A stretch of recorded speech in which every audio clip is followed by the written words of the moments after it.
Governo do Parlamento Nacional há o ajustamento do calendário legislativo, onde discute lei no proposta lei do governo, molok mandato legislatura da Lima Ramatar.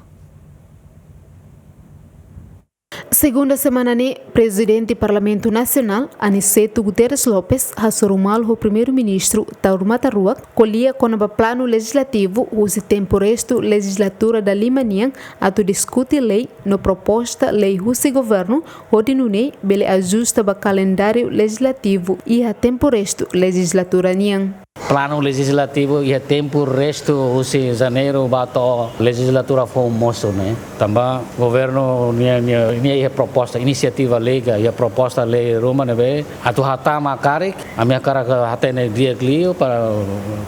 parlamento bela ajusta ne calendário legislativo e a tempo resto legislatura nebe depende eleição hotu bahira pressuposto ba calendário legislativo ser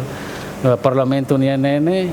inclui inisiativa do parlamento, a inisiativa será o governo nene proposta lei serene para a mim bele completa que halo hotu e tempo nebe barak né e também mais precisa ajustar no calendário e iniciativa mais o governo proposta lei serene a mim tem que coordenar o governo também mais hoje e reunião o primeiro-ministro.